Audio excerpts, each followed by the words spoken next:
years ago, I was on the Appalachian Trail with some friends, and it was a hot summer when we were hiking the trail. It was rocky. Some of you who have traveled the Appalachian Trail know what I'm talking about. And that was before the days of GPS, where GPS was available readily, and you had cell phones and all that. And you could look at a map, coordinates and things like that on a smartphone or what have you, or a Garmin. And I remember running out of water. Our canteens were empty. We were sweating so much that even the back of my legs were dripping with sweat. I mean, that's how bad it was. And it got to the point where none of us were talking to each other. We were just so focused on finding a water source. And we had this map, and the map showed these streams where supposedly these water sources were. And we would get to one stream only to find that it was a dried up creek bed. And then we would hike another mile or two, or who knows what the distance was between these water sources. And once again, it was a dry creek bed. I think we went through a series of about 3 of these, and we were so hot, we were so thirsty. And then the Appalachian Trail came across basically like a highway, and it led, we had to cross over this highway, and it led into this trailer park. And not too far into this trailer park was an elderly gentleman who was holding out this garden hose, and he had it running, and he was sitting in his lawn chair. I still remember to this day. It was many years ago, and all we could do was just almost literally dive into this running garden hose. And of course, you know, he knew what we were experiencing, and he knew our set of circumstances, and of course we just kind of danced in the water and so forth and filled our canteens.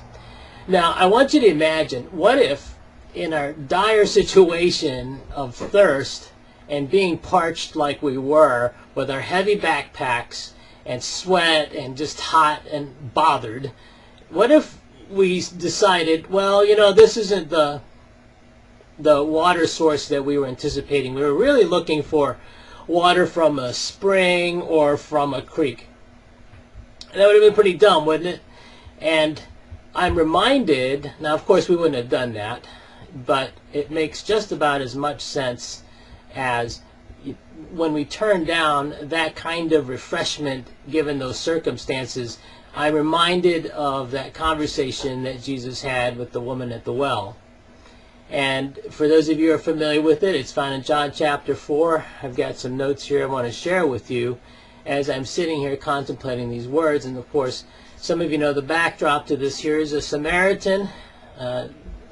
Samaritans were hated by the Jews, and on top of that, it was a female, and men did not talk to women. And here's this Samaritan woman at the well in the middle of the day.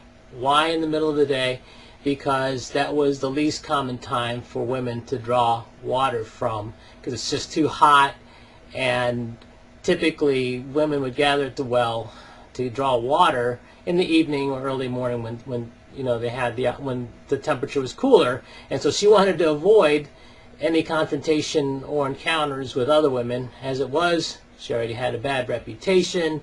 She was more or less hiding in the middle of the day, trying to avoid encounters with other women. I believe she was also the talk of the town, and she had been through 5 husbands. And the person that she was living with now was not even married to. And in so many words, she was looking for love in all the wrong places, as the song goes. Well, she has this encounter with Jesus, and interesting words that Jesus says in John chapter 4, verse 10.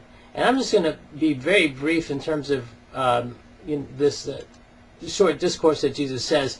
And in John chapter 4, verse 10, the way the New English Translation reads, it goes like this: if you only knew who it was that was speaking to you and the gift God has for you. And I'm just going to stop there.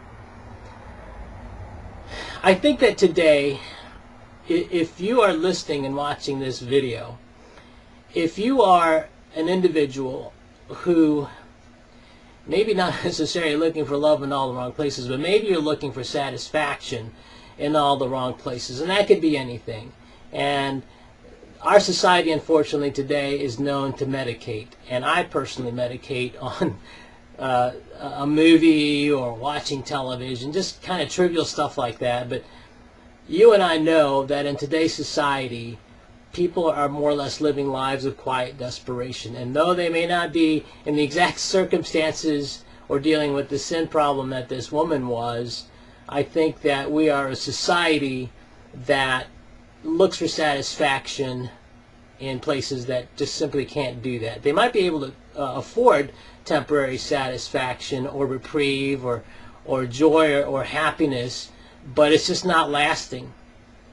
And today, I believe that Jesus is calling his people to sit at the well and to find true satisfaction. And just look at all the different things, benefits that this woman at the well was able to benefit just from that short encounter with Jesus. She was able to find rest for her soul. She'd been running and hiding.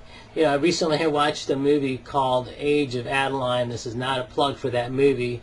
But in one scene she says, I'm done running. And if you and I are done running, then Jesus extends that invitation to you. Another thing that she received, ironically, even though she was looking for refreshment from the well itself by drawing water out of it, was that she received refreshment for her soul. And from that very short encounter, I don't know how long it could have been. It could have been a few minutes. It could have been an hour. Who knows? But the reading obviously takes place rather quickly. And it could have been an hour. It could have been longer. It could have been shorter. But the point being was, just in that encounter, she was energized and she was revitalized. And her dignity was restored in that instance. And I got to believe that Jesus extended eternal life to her. She experienced joy and cheer. She experienced abundant, deep, and continual satisfaction.